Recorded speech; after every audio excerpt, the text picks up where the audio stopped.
The alarm did not sound like a warning. It sounded like the whole station was screaming, and I was already moving before I understood why. My name is Adam Cole.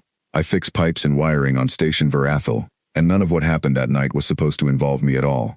I was pulling 3 strangers through a narrow service vent with my heart slamming against my ribs, and behind us, footsteps were closing fast through the metal corridor we had just left. "Move," I whispered. "Do not stop. Do not talk. Just move." The tallest of them, a woman with silver eyes and skin that caught the emergency lights like polished glass, nodded once and kept crawling. Her name was Vesa. Beside her was Mira, quieter, quicker, always watching the shadows behind us.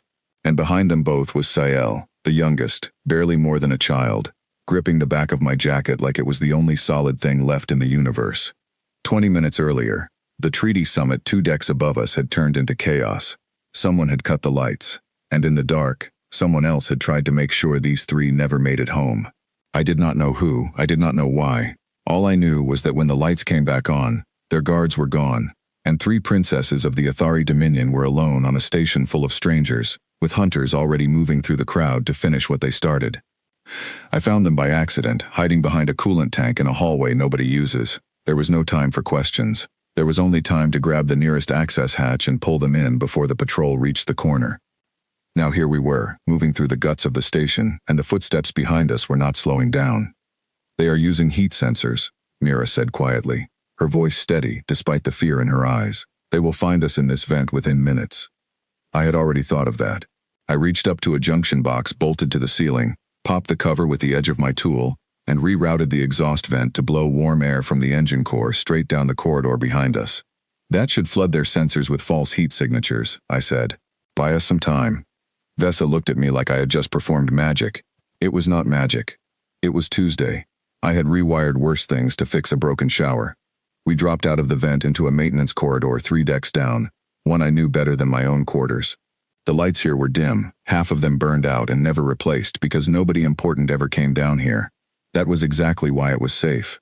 Somewhere above us, through layers of steel and cable, a second alarm joined the first, sharper this time, the kind reserved for a confirmed security breach rather than a general warning. Whoever was hunting these 3 had just realized their targets were no longer where they expected them to be, and that meant the search would only grow wider and more desperate from here. "We cannot stay in one place," I said. "Whoever is hunting you knows this station's main routes. We use the ones that are not on any map." Sael finally spoke, her voice trembling. "Why are you helping us? You do not know us." I did not have a clever answer. I still do not. "Because you are scared, and I am the only one nearby who can do something about it.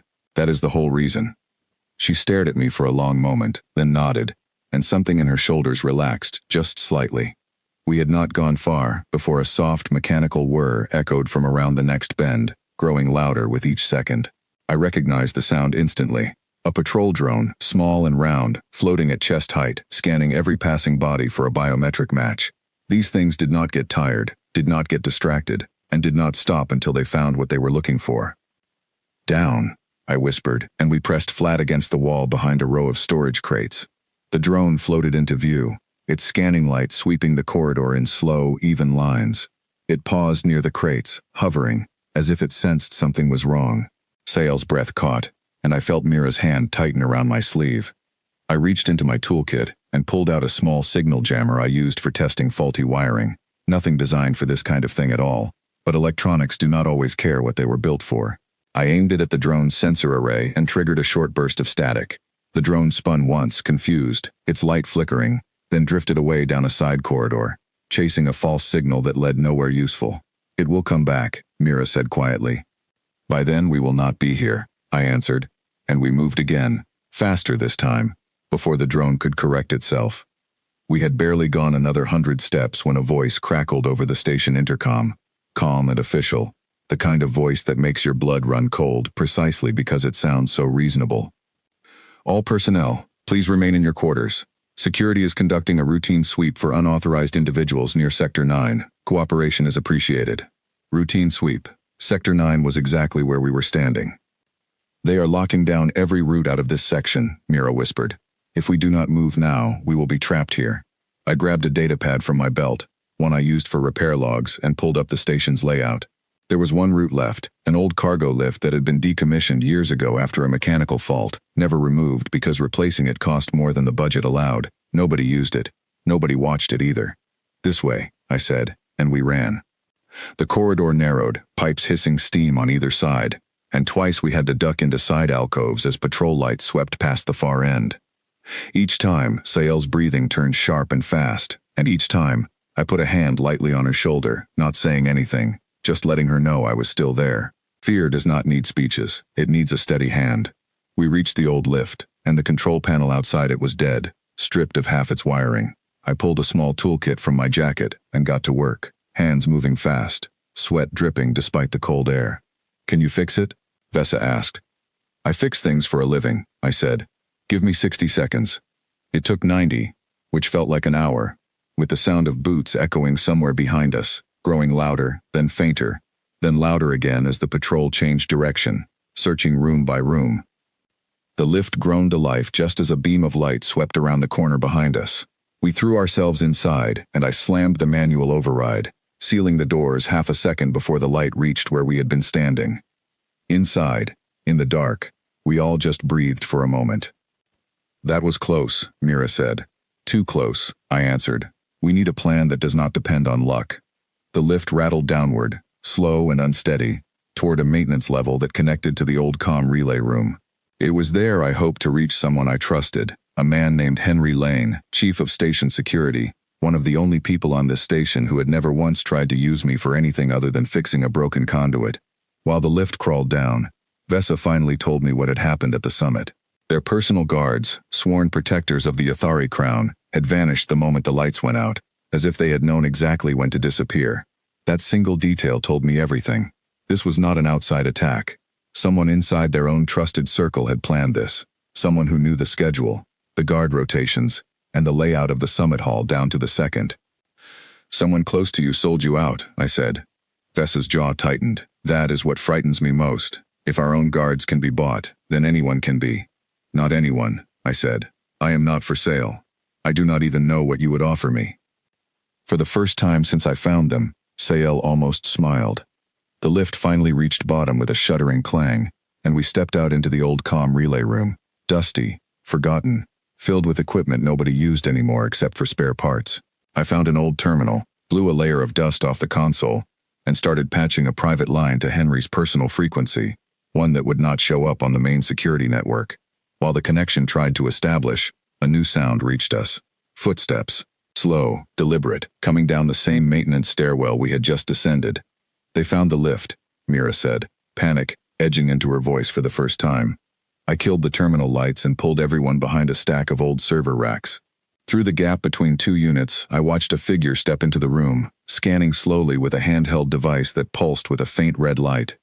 It was a man in a station contractor uniform, not station security. I recognized him.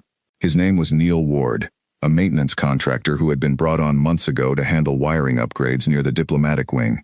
He had access to schedules. He had access to guard rotations. He had access to everything. He was also, I now understood with a cold certainty, the reason the lights had gone out at exactly the right moment. He moved closer to our hiding spot, the red light sweeping the room in slow arcs. My mind raced through everything within reach. There was no weapon here, nothing to fight with, and honestly, fighting was the last thing I wanted. I needed a distraction, something loud enough to draw him away without giving away exactly where we were. I reached out slowly and flipped a switch on an old backup generator behind me, one that had not been used in years but still had enough charge to spark. It let out a sudden burst of noise and sparks from across the room. Neil spun toward the sound instantly, moving away from us to investigate. That was our chance. I motioned for everyone to move, silent and low, back toward the stairwell on the far side of the room while his back was turned. We slipped out just as he reached the sparking generator, and by the time he realized it was a trick, we were already 3 corridors away. "That was clever," Vesa whispered as we climbed. "That was terrifying," I answered honestly, but it worked.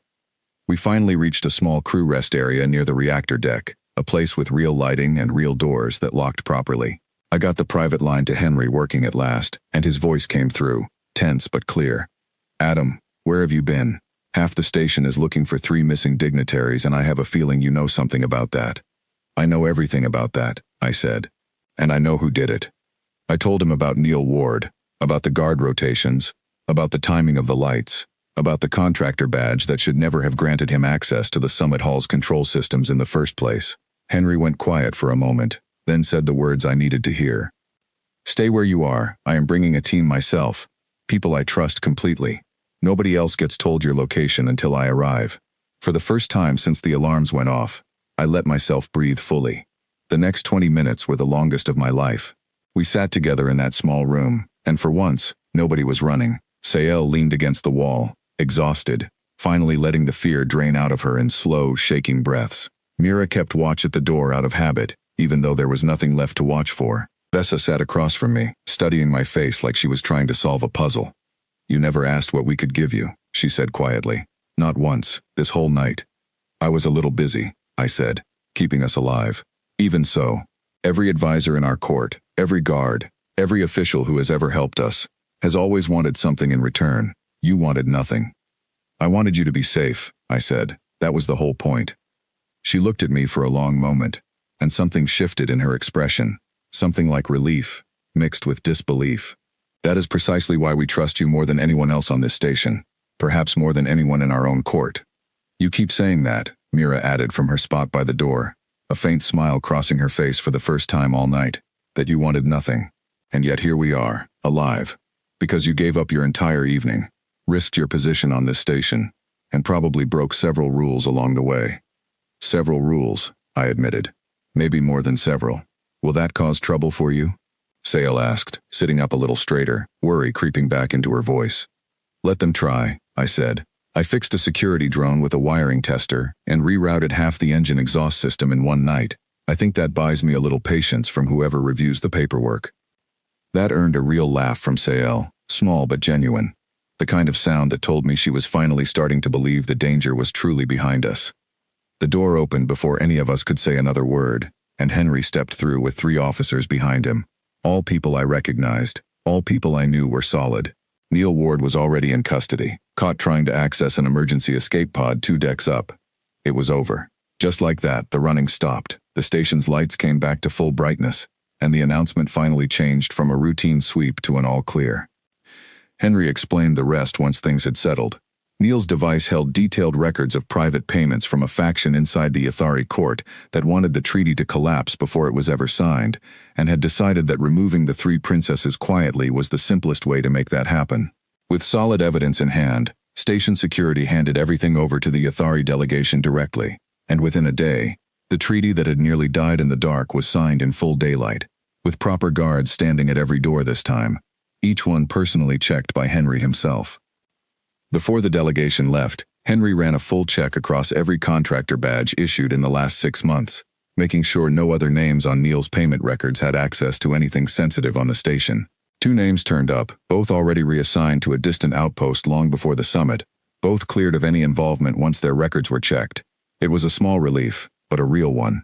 Whatever this had been, it ended with 1 man, not an entire network waiting for another chance. The station returned to its normal rhythm quickly, the way stations always do. Announcements went back to routine maintenance schedules and cargo arrivals. The corridors filled again with the usual mix of workers and travelers, who had no idea how close everything had come to falling apart 2 decks above their heads. In the days that followed, there were formal thanks, official statements, even an offer from Vessa herself to grant me a place among the Royal Household Guard, an honor I barely understood the full weight of, though I understood enough to know it was significant. I turned it down, gently. "I am a maintenance technician," I told her. "I am good at fixing things that are broken. I do not think I would be good at a life that is not that." She smiled, the first real smile I had seen from her since this whole night began. "Then we will simply remember that the one person we trusted above all others asked for nothing at all. They still send messages sometimes, quiet ones, not through official channels. Sael writes about small things now. Food she has tried, places she has seen. Mira sends updates about the Dominion, that I barely understand but appreciate anyway. Vessa sends the fewest messages, but the ones she sends always end the same way, a simple line of thanks that never quite runs out of meaning no matter how many times I read it. I still work the same corridors every day. I still fix the same stubborn pipes and reroute the same tired wiring. Nothing about my life looks any different from the outside. But somewhere in the back of an old maintenance closet near the reactor deck, There is a small, working comm terminal that should not still be functional, one I keep quietly maintained, just in case 3 particular voices ever need somewhere safe to call again.